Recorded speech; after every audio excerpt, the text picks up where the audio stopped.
Ezequiel capítulo 14, nós vamos ler os versos de 1 a 11. Eu chamo a sua atenção para a leitura. A palavra do Senhor, ela diz assim: Então vieram ter comigo alguns dos anciãos de Israel e se assentaram diante de mim. Veio a palavra do Senhor dizendo: Filho do homem, estes homens levantaram os seus ídolos dentro do seu coração, tropeço para a iniquidade que sempre tem eles diante de si. Acaso permitirei que eles me interroguem? Portanto, fala com eles e diz-lhes: Assim diz o Senhor Deus: Qualquer homem da casa de Israel que levantar os seus ídolos dentro do seu coração e tem tal tropeço para a sua iniquidade, vier ao profeta, eu, Senhor, vindo ele, lhe responderei segundo a multidão dos seus ídolos, para que eu possa apanhar a casa de Israel no seu próprio coração, porquanto todos se apartaram de mim para seguirem os seus ídolos. Portanto, dize à casa de Israel: Assim diz o Senhor: Convertei-vos e apartai-vos dos vossos ídolos, e dai as costas a todas as vossas abominações. Porque qualquer homem da casa de Israel ou dos estrangeiros que moram em Israel, que se alienar de mim e levantar seus ídolos dentro do seu coração e tiver tal tropeço para a iniquidade, vier ao profeta para me consultar por meio dele, a esse eu, o Senhor, responderei por mim mesmo. Voltarei o rosto contra o tal homem e o farei sinal e provérbio. Eliminá-lo-ei do meio do meu povo, e sabereis que eu sou o Senhor. Se o profeta for enganado e falar alguma coisa, fui eu, o Senhor, que enganei esse profeta. Estenderei a mão contra ele e o eliminarei do meio do meu povo de Israel. Ambos levarão sobre si a sua iniquidade. A iniquidade daquele que consulta será como a do profeta. Para que a casa de Israel não se desvie mais de mim, nem mais se contamine com todas as suas transgressões. Então diz o Senhor Deus: eles serão o meu povo e eu serei o seu Deus. Amém? Vamos orar mais uma vez? Senhor Jesus, Cordeiro Santo de Deus, olhamos para Ti mais uma vez nessa noite. Olhamos para Ti, Senhor. Esperamos no Senhor e com a palavra aberto, ó Deus, ansiamos ouvir a Tua voz, ter direção para as nossas vidas, para o nosso coração. Nós pedimos, ó Deus, fala conosco, fala com o Teu povo, usa esse instrumento, ó Deus, pela Tua graça, ministra o nosso coração, nós pedimos, em nome de Jesus. Amém.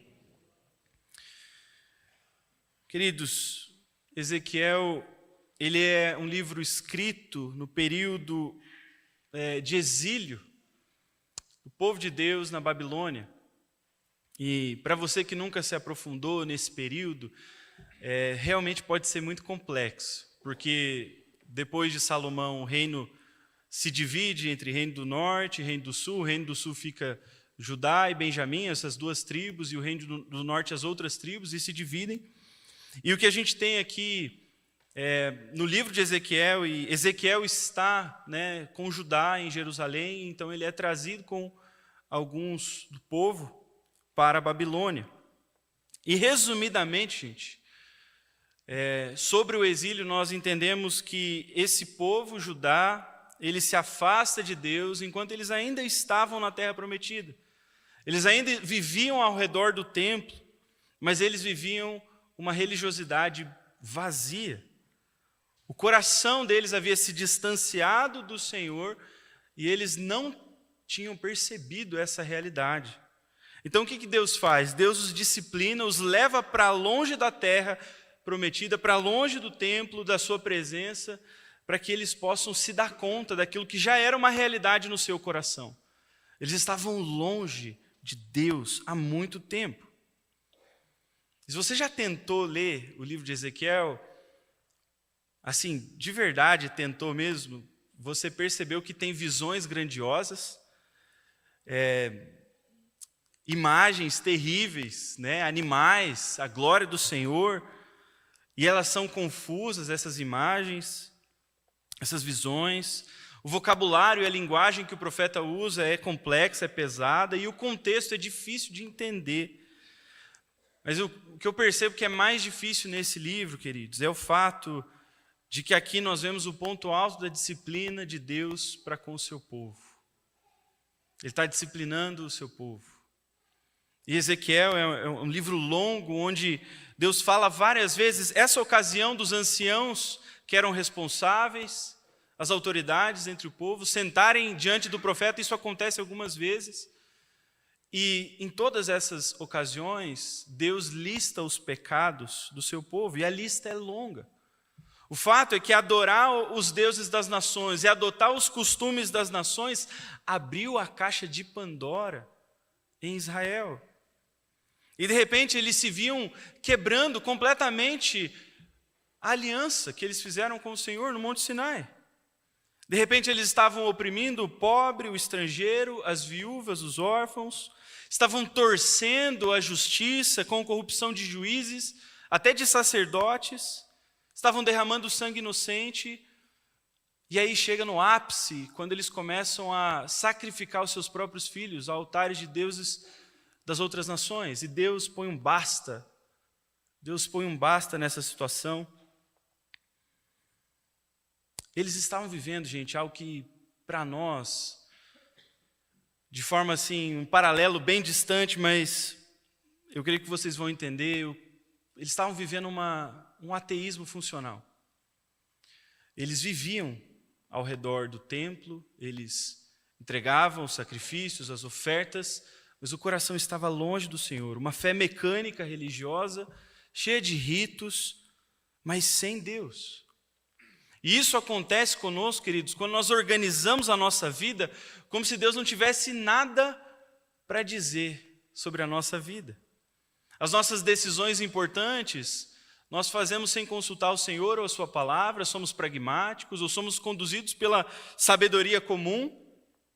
A nossa visão de mundo ela é mais moldada pela cultura ao nosso redor. A nossa vida de oração ela é quase inexistente. A gente ora quando a gente precisa vir aqui para a igreja, quando a gente vai, almoçar, jantar. Nós cultuamos a Deus, mas nós não buscamos a Deus. Isso é o retrato de uma fé autônoma de Deus, indiferente, utilitária. E isso é fruto de um coração dividido, gente. Ter um coração dividido vai nos levar a um abandono de Deus. Por mais que nas aparências a gente não pareça que a gente tenha abandonado o Senhor. A gente continua vindo aos cultos, praticando todas as disciplinas espirituais, mas de uma maneira vazia. Então nós vemos aqui em Ezequiel um retrato de como Deus lida com um coração dividido. E para mim, no ano passado a gente teve o privilégio de estudar esse texto inteiro em um dos núcleos aqui da nossa igreja. Se você não participa de um núcleo, se você não participa de uma escola bíblica dominical, faça esse esforço, porque a gente se aprofunda em livros como esse, a gente começa a entender a beleza, a profundidade. E o que mais me chamou a atenção nesse livro está lá no capítulo 10, quando a glória de Deus ela abandona o templo. Aquela mesma glória que a gente vê preenchendo o templo fisicamente quando Salomão ele vai dedicar o templo ao Senhor. Ezequiel ele tem essa visão da glória saindo. E isso é terrível, é uma realidade terrível, a presença do Senhor saindo do meio do seu povo. Deus abandona a terra prometida, Deus abandona o templo. Mas o que é maravilhoso nesse texto é que logo no capítulo 1 de Ezequiel, a gente vê que a glória do Senhor, ela aparece lá em Ezequiel, nas margens do rio Quebar, nessa comunidade exilada na Babilônia. E é interessante que tem algumas nuances. No capítulo 11, verso 16, Deus fala para o seu povo: ainda que os lancei para longe entre as nações, ainda que os espalhei pelas terras, todavia eu lhes servirei de santuário por um pouco de tempo nas terras para onde foram. Percebe a beleza disso? O Senhor, Ele vai atrás do seu povo exilado. Ele persegue o seu povo com o coração dividido. Ele vem atrás de nós. A graça de Deus se revela nisso, porque embora Ele tenha abandonado a terra e o templo, Ele vai até o seu povo, Ele comunica, Ele vocaciona Ezequiel, Ele chama o seu povo, Ele bate na porta do nosso coração. Porque veja, Deus Ele deseja capturar o coração do seu povo. Deus Ele deseja capturar o coração do seu povo. E nós vemos essa dinâmica no livro de Ezequiel, e nessa noite é sobre isso que eu quero dizer, a forma como Deus, proclamando juízo, condenação, seu julgamento sobre os nossos pecados, Ele faz isso para nos salvar, Ele faz isso para nos redimir, porque Deus deseja o nosso coração por inteiro. Deus deseja o meu e o seu coração por inteiro diante dEle. Amém, queridos? Então, em 3 movimentos nesse texto, nós vamos perceber como Deus deseja fazer o mesmo conosco, nos transformar. E a primeira verdade nesse texto é, olhando para o versículo 1, é o fato de que Deus Ele revela a verdade sobre o nosso coração. Deus Ele revela a verdade sobre o coração do seu povo. Verso 1 diz que os anciãos vêm, se assentam, e nesse movimento de ouvir a voz do Senhor, de buscar uma resposta, uma direção, uma esperança, mas Deus não se ilude com esse movimento, e Ele não se ilude com os nossos movimentos religiosos.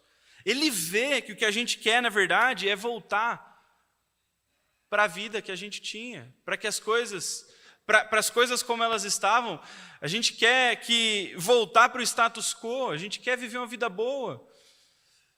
E a gente se achega ao Senhor quando alguma coisa da nossa vida está ruim, está estragada. Mas Deus vê, Ele fita, Ele vê o coração dividido do seu povo. E Ele revela a verdade, logo no versículo 3 Ele diz, esses homens que estão me buscando, eles levantaram os seus ídolos dentro do seu coração. Eles estavam diante do profeta, esperando ouvir uma palavra de Deus, mas o seu coração estava dividido. E a gente, eu não sei se você já parou para pensar no que significa um coração dividido, ou o porquê a Bíblia fala tanto sobre ter um coração puro. A gente leu Salmo 51, cria em mim, ó Deus, um coração puro. A gente às vezes não percebe o que isso significa, mas um coração puro, gente, é um coração íntegro, inteiro, com um só desejo. E um coração dividido, então, é esse coração que está espalhado entre os seus amores. Está completamente dividido dentro de si. Nós podemos até buscar o Senhor, mas nós buscamos muitas outras coisas ao mesmo tempo. E Deus denuncia isso sobre o seu povo e denuncia isso sobre o nosso coração também. Se você virar a sua Bíblia, voltar um pouco para o capítulo 8, virar as páginas aí, você vai encontrar uma visão das abominações de Jerusalém, como está o título da perícope. E nesse momento aqui, Ezequiel é levado numa visão para o templo. Ele continua no exílio, mas ele começa a ter uma visão onde o Senhor está comunicando com ele sobre o coração do seu povo. E nesse texto, gente, ele é terrível de ver os detalhes, as nuances da descrição de como estava o coração do povo. Haviam ídolos na porta de entrada do templo. Dentro do átrio, Ezequiel ele é chamado para cavar em uma das paredes. Tem um buraco em uma das paredes, ele começa a cavar. E quando ele olha, ele vê répteis, imagens de animais abomináveis pintados na parede e 70 anciãos prestando culto. Num outro canto do templo, ele vê mulheres sentadas chorando ao deus Tamuz, e ainda em outro lugar do templo ele vê homens adorando o sol. Vários deuses, várias promessas. Os ídolos nesse contexto prometiam esses benefícios imediatos, gente. Desde fertilidade, colheitas fartas, prosperidade, segurança e paz, vitória nas guerras. Veja, coisas que fazem parte da nossa vida também. Coisas que são essenciais, coisas que todos nós ansiamos, coisas que nós vivemos correndo atrás. Uma vida que seja minimamente sustentável, boa, tranquila. Então, a gente se pergunta, como que um coração se divide? Qual que é a mecânica disso? Porque quando nós olhamos para a aliança que Deus faz com o seu povo, especialmente lá em Deuteronômio, capítulo 28 a 30, ele vai trazer as condições da aliança e ele fala sobre várias bênçãos decorrentes da obediência. E nessas bênçãos tem lá exaltação e honra entre as nações, Israel sempre estaria no topo, eles sempre teriam fertilidade, crescimento, a nação ia prosperar, florescer, sempre ia ter chuva e colheita no tempo certo, eles iam ter vitória sobre os inimigos, eles iam experimentar segurança, paz, estabilidade, eles iam ter tesouros, abundância, e especialmente eles teriam a presença e o favor de Deus. Ao se aliançar com o seu povo, Deus promete resolver todos os nossos medos e anseios, queridos. Mas será que nós cremos nisso? Será que nós acreditamos que Deus pode sustentar a nossa vida, a nossa existência, dar conta daquilo que está lá no fundo do nosso coração e resolver os nossos dilemas? A história do povo de Deus no Antigo Testamento é a história muito próxima do meu e do seu coração. Desde a saída do Egito, a gente vê que a postura de Israel ela é repleta de incredulidade. Inclusive, quando Hebreus, capítulo 3, vai trazer uma exortação para a fé, para crer, ele lembra, fazendo referência a esses israelitas que passaram 40 anos vendo os sinais e não creram, ele diz que eles tinham um perverso coração de incredulidade e se afastava do Deus vivo. E, queridos, essa pode ser a realidade do meu e do seu coração nessa noite, porque o nosso coração ele vai se dividir se nós duvidarmos da bondade do Senhor para conosco, se nós duvidarmos das intenções de Deus para conosco, se nós os desviarmos da sua palavra. E pode até, gente, parecer muito normal a gente recorrer ao pragmatismo para a gente resolver a nossa vida, as nossas questões, mas pode ser que com o tempo a gente vai viver como se Deus não existisse. Como se o que Deus tem a dizer não fizesse diferença para nós. E aí o nosso coração vai estar distante. E é isso que é a idolatria. A idolatria, ela sempre acaba produzindo essa religiosidade sem confiança real em Deus, sem dependência, sem esperança no Senhor. Como eu falei, nós não acreditamos que Deus pode dar conta dos nossos medos e anseios, as nossas esperanças. E aí a gente entrega o nosso coração. Nós não levantamos imagens de animais, eu espero. Não adoramos ao Deus Tamuz, muito menos ao sol, embora algumas pessoas batam palma para o sol hoje em dia. Mas o nosso coração, gente, ele se revela dividido entre Deus e os ídolos modernos, que vão prender a nossa atenção, que têm os nossos pensamentos, que governam os nossos medos, anseios e esperanças. Gente, o panteão moderno, ele é vasto. Tem um tipo de ídolo para cada modelo de coração, para cada tipo de vida. Tem um ídolo aí feito por medida para você. E nós os entregamos. Pode ser que seja o dinheiro e é o consumo e essa crença de que se eu tiver mais, eu vou ter valor, eu vou ser alguém. Se eu for realizado na minha carreira, se eu tiver um desempenho exemplar, se eu tiver reconhecimento, então eu vou ser alguém. Na nossa sexualidade, com os relacionamentos, se eu for amado, aí eu tenho valor. Até na política e as ideologias, quando o meu lado vencer, aí que as coisas vão dar certo. As nossas esperanças, gente, são moldadas por esses ídolos modernos. E o nosso coração, ele é balançado, ele é atraído para depositar segurança, alegria, esperança, expectativa. Essas coisas vão competir pela atenção do nosso coração, mas Deus, lembra, Deus não admite que nosso coração esteja dividido diante dele. Por isso ele ilumina o nosso coração nessa noite e nos chama a perguntar qual é a verdade sobre o nosso coração. fato é que o coração dividido, ele sempre busca em outra coisa aquilo que só Deus pode dar plenamente. E Deus confronta o seu povo e nos confronta nessa noite também. Agora, a segunda realidade desse texto para nós é que Deus, depois de revelar a verdade e nos lançar nessas perguntas difíceis, Ele então nos convida ao arrependimento. E é esse convite, gente, para a gente encarar o fato, a verdade de que um coração dividido não pode dar nada de bom, não pode florescer, não pode frutificar, não vai dar certo. E Deus Ele traz uma metáfora, Ele desenha para nós entendermos quando Ele repete essa figura de linguagem aqui, no versículo 4, onde Ele diz... Versículo 4, onde Ele diz que esses que têm ídolos no seu coração, eles têm um tropeço para a sua iniquidade.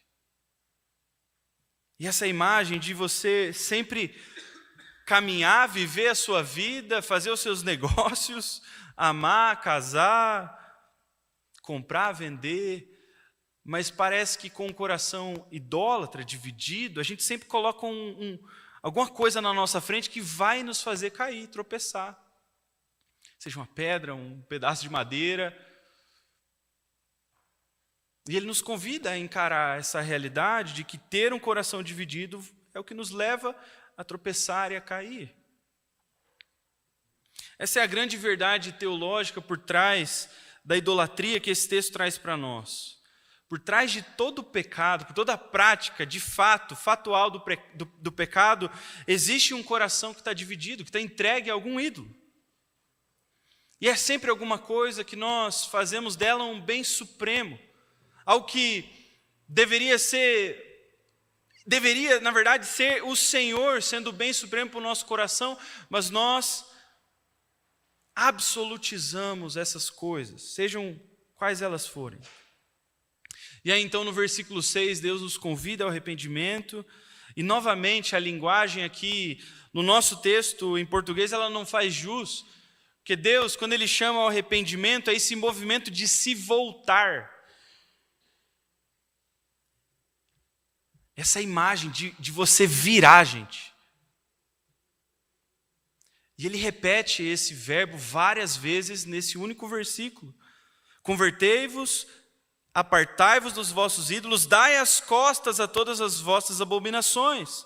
É como se Ele estivesse dizendo, voltem, voltem, voltem, retornem para mim, dê as costas para os ídolos, para as abominações, para os seus pecados. E esse é o convite do arrependimento. Arrepender-se é abandonar as promessas que os ídolos do panteão moderno fazem para nós, para o nosso coração. E nos voltarmos para o Senhor crendo o quê, gente? Que Ele vai suprir o nosso anseio. Porque todas essas coisas, gente, são muito boas. Nós precisamos, são coisas necessárias para a vida.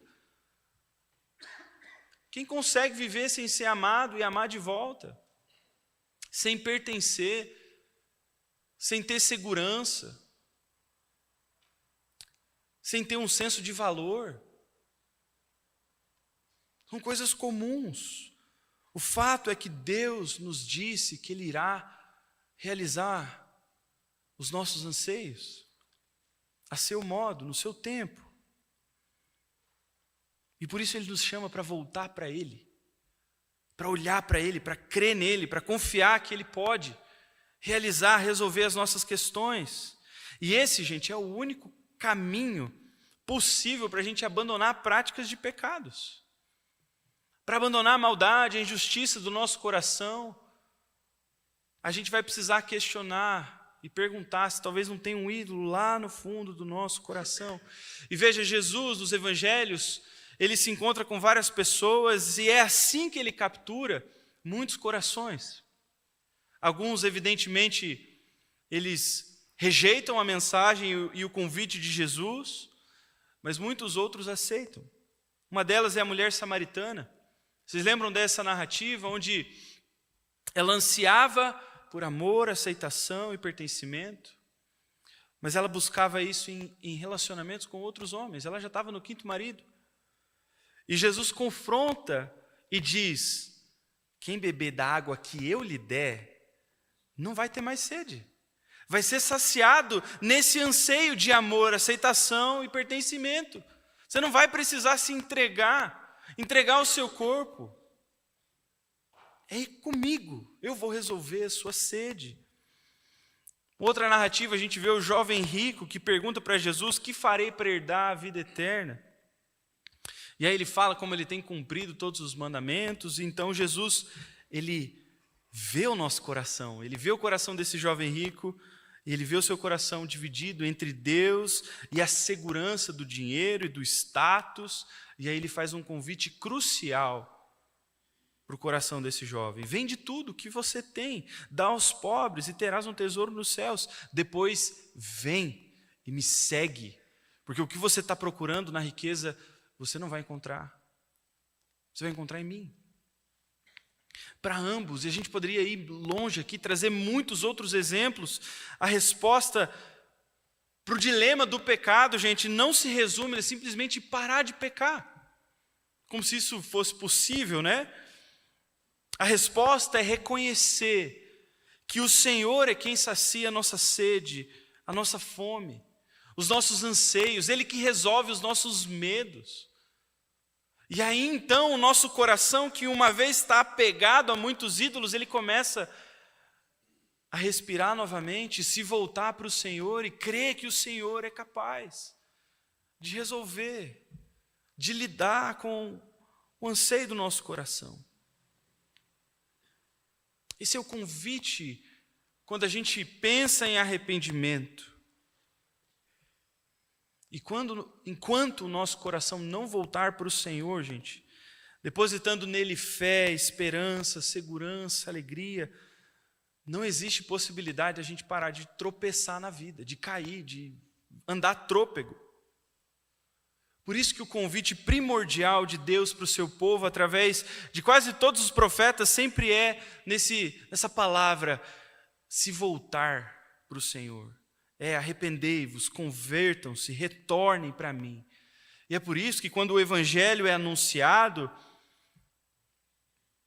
o que Jesus diz? Arrependei-vos, porque é chegado o reino dos céus. Ou seja, Deus está vindo com um reino que supre, um reino que sustenta, que satisfaz o nosso coração, mas Ele nos convida a nos voltar para as realidades das quais nosso coração se apegou e olhar e ansiar por esse reino, para que a gente encontre no Senhor a esperança para a nossa vida, para que a gente encontre no Senhor a alegria, a completude, a plenitude, o anseio do nosso coração, reconhecendo que vem dos céus toda boa dádiva.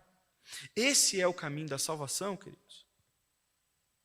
Será que a gente está pronto para reconhecer que o Senhor é a fonte de todo o bem que nós ansiamos e desejamos? Às vezes tem algumas declarações dos Salmos que é difícil a gente explicar, que não faz sentido. E uma delas, pensando em tudo isso agora, aqui, nesse contexto, faz muito sentido. O salmista, no Salmo de número 87, onde ele está falando sobre a cidade de Deus, ele diz que os cantores e instrumentistas entoarão juntos. E aqui é o versículo: todas as minhas fontes estão em ti. O povo de Deus, ele vive cantando essa canção. As fontes que eu preciso estão no Senhor. O que eu preciso, eu busco no Senhor. O que eu anseio, o que eu espero da vida, eu busco no Senhor. Esse é o convite do arrependimento para nós. Agora, por último, olhando para esse texto, nós percebemos que, além de revelar a verdade sobre o nosso coração, nos convidar a voltar para Ele, existe um movimento ainda mais forte que está implícito, está escondido nesse texto. E nós vemos como Deus captura o coração do seu povo. E Ele faz isso, queridos, quando Ele cativa com a sua graça. Deus cativa o seu povo com a sua graça. Até o momento, nossa reflexão aqui, ficou claro que nós pecamos porque o nosso coração está dividido, ele está entregue a ídolos, está entregue à idolatria. Nós precisamos voltar para o Senhor. Mas a pergunta que a gente precisa daqui até o fim da nossa vida, porque a gente vai lidar com esse coraçãozinho aqui dividido, a pergunta que a gente precisa ter na ponta da nossa língua e no nosso coração é: o que vai nos fazer voltar para o Senhor?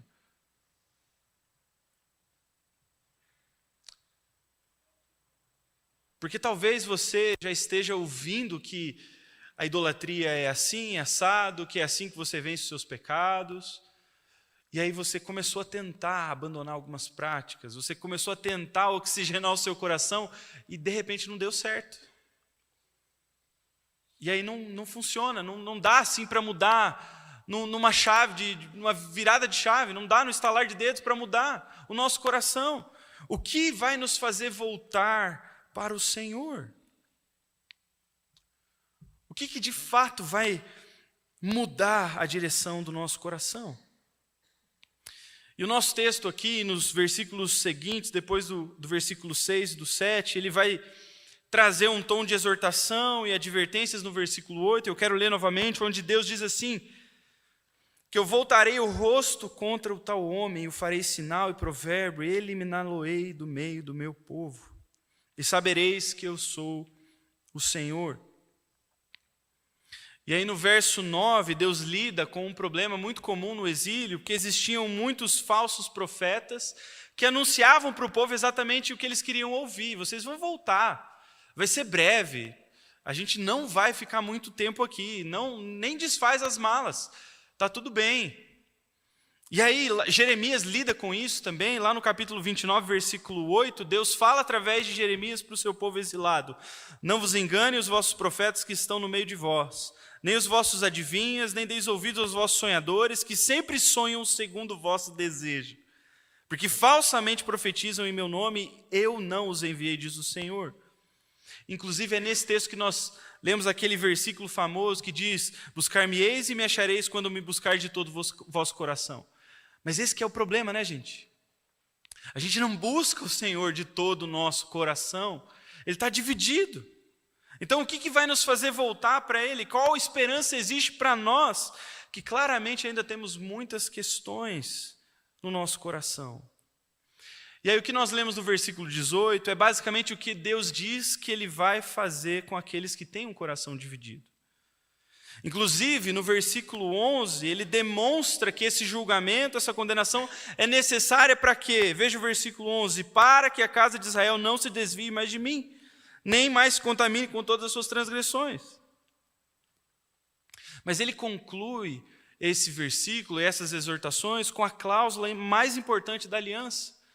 E Deus repete isso várias vezes, isso precisa estar gravado no seu coração, gente, porque isso é maravilhoso demais. Deus diz para o seu povo: vocês vão ser o meu povo e eu vou ser o Deus de vocês.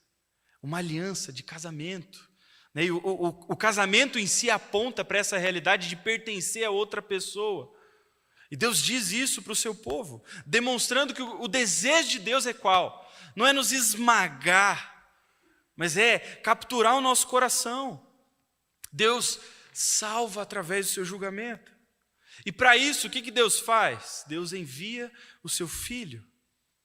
Diferente dos falsos profetas que profetizavam falsamente, Hebreus 1 vai nos dizer que Jesus revela o coração de Deus. Havendo Deus outrora falado, muitas vezes e de muitas maneiras aos pais pelos profetas, Ele nos falou pelo Filho.